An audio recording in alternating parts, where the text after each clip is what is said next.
ఇవాళ విద్యారంగంపై రేవంత్ కీలక సమావేశం, విద్యార్థుల వసతుల అంశంపై సమీక్ష. నేడు తెలంగాణ కేబినెట్ సమావేశం, షరతులతో కూడిన అనుమతి ఇచ్చిన ఈసీ. కొనసాగుతున్న 5వ విడత పోలింగ్, సాయంత్రం 5 గంటల వరకు ఓటింగ్. ఢిల్లీ లిక్కర్ కేసులో నేటితో ముగియనున్న కవిత కస్టడీ, కవితను కోర్టులో హాజరుపరచనున్న సీబీఐ, ఈడీ అధికారులు. అల్లర్లపై ప్రాథమిక నివేదిక సిద్ధం, నేడు డీజీపీకి నివేదిక అందించనున్న సిట్.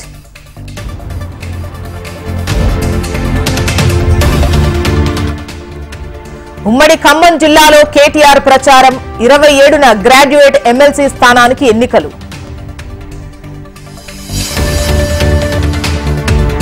తెలంగాణ టెట్ పరీక్షలు ప్రారంభం, జూన్ 2 వరకు కొనసాగనున్న టెట్ పరీక్షలు. తెలుగు రాష్ట్రాల్లో 3 రోజుల పాటు వర్షాలు, ఏపీలో తేలికపాటి నుంచి మోస్తారు వర్షాలు.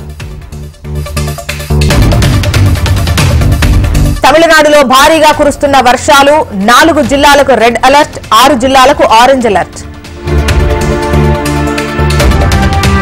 ఈ నెల 31 నాటికి కేరళను తాకనున్న రుతుపవనాలు, ఈ ఏడాది సాధారణం కంటే ఎక్కువ వర్షాలు. మధ్యప్రదేశ్ లో దాడులకు దిగుతోన్న కిల్లర్ టైగర్, 36 గ్రామాలకు రెడ్ అలర్ట్. నంద్యాల జిల్లా రామతీర్థంలో ప్రబలిన అతిసారం, కలుషిత నీరు తాగి 30 మందికి పైగా అస్వస్థత. ఎస్పీ అధినేత అఖిలేష్ యాదవ్ సంచలన వ్యాఖ్యలు, అధికారంలోకి వచ్చాక సీబీఐ, ఈడీని రద్దు చేస్తామన్న అఖిలేష్.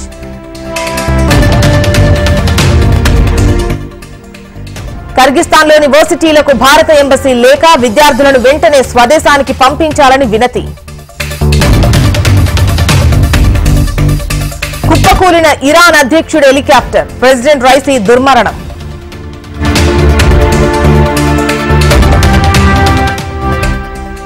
అంతరిక్షంలోకి వెళ్లొచ్చిన తెలుగోడు, చరిత్ర సృష్టించిన గోపి తోటకూర.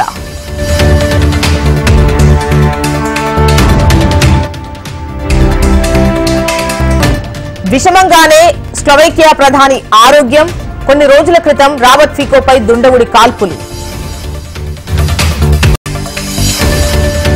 ఆఫ్ఘనిస్తాన్ లో కొనసాగుతున్న కుండపోత వర్షాలు, నేలమట్టమైన 1500 ఇళ్లు, ఇప్పటి వరకు 300 మంది మృతి. ఐపీఎల్ కోల్కతా రాజస్థాన్ మ్యాచ్ రద్దు, వర్షం కారణంగా రద్దయిన మ్యాచ్.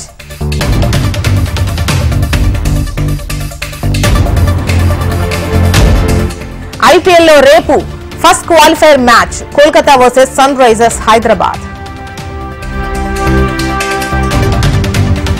తిరుమలలో కొనసాగుతున్న భక్తుల రద్దీ, శ్రీవారి సర్వదర్శనానికి 16 గంటల సమయం.